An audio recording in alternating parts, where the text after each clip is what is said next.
kaasoo dacwadda maxkamadda soo galay 25 bishii afraad 2018 eediisu timi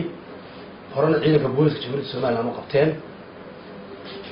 boqorku wuxuu ku eedeysnaa markii hore qodobada 219 paragraph 2 oo ujeedadiisu tahay in taariikhdu markay ahayd 15 bishii afraad 2018 isagoo ku sugan degmada Carmo ee maamul goboleedka Puntland ee Soomaaliya uu khudbad ka jeediyay uu ku dhaleecaynayo ciidamada qaranka jamhuuriyadda Soomaaliland ee gudanaya waajibaadkooda dastuuriga ah isla markaana ku sugan xuduudda hore ee jiida hore ee tafarraq kuwaas uu leeyahay looma baahna inay ku sugnaadaan xuduudda ee waxa habboon isla markaana muusaha cusub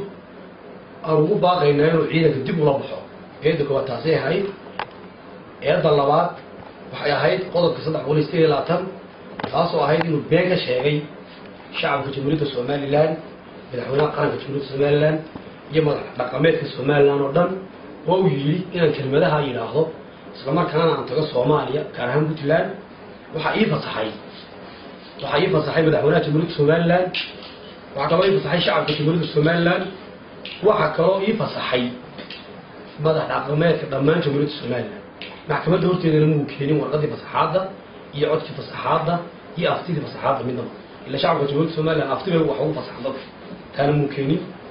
markii xaashadeeda saaka loo akhriyay iyadoo hor dacwada loogu mudeeyay maxkamaddu markii ay xaashadeeda u akhri saaka subaxnimadii isagoo damaanad ku jira wuxuu maxkamadda horteeda la istaagay qodob saddexaad oo ah lagaada qaabo qodob saddexaad oo meeshaba ku jirin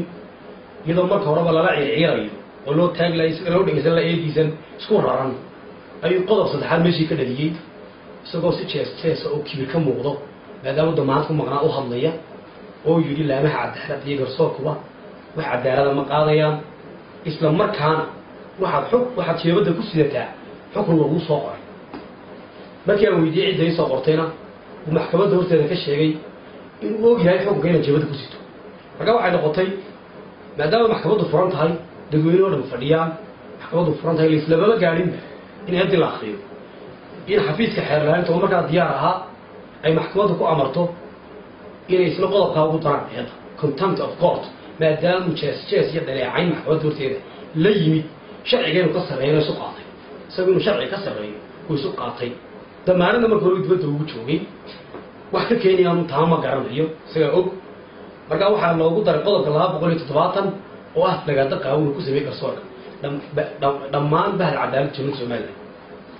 maxkamadda dacwadu way socotisay sida loogu xukumin qodobkaas oo kaliya waxa lagu qabay cadeymaha loo hayo qodobadii hore loogu eedeeyay si kuwa laftooda loo istiimiyo maxkamaddu waxay martay qodobkan lagu eedeeyay maxkamadda horteeda qodobada kale cadeymaha maxkamadda la hor keeno maxkamaddu waxa xukuntay markaa 5 sano xarig qaabeen horta boqor Cismaan Buurmadow wuxuu ku tagay Puntland sandaladiisa uu isagu sito ee uu leeyahay ayuu ku tagay waa nin international person waa nin boqorka King of Africa ma aha local person ma aha Africa dhan buu horta boqor u yahay taabaro waa international person meel kastana waa laga yaqaan afarta adduunka meel kasta waa laga casmaa waa laga tagaa qalabkan aad ku aragtay ma aha mid uu iibsaday iyo mid uu xidhay iyo mid uu isoo ka soo xidhay waa qalabka sandalada uu sito weey ee baro oo de boqor baynaan hore u lahayn oo Soomaaliland baynaan garanayno YouTube ka gal boqorrada iyo sandaladooda iyo qalabka ay xidhaan baad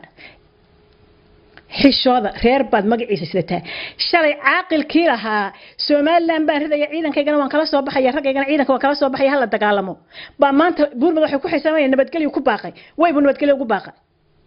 marka ma culaad bay idinku doonaysiin marka culaadda Hargeysa dhexdeeda ka doonayay Burco dhexdeeda ka ridayay ee dadka isku dirayay tolka ah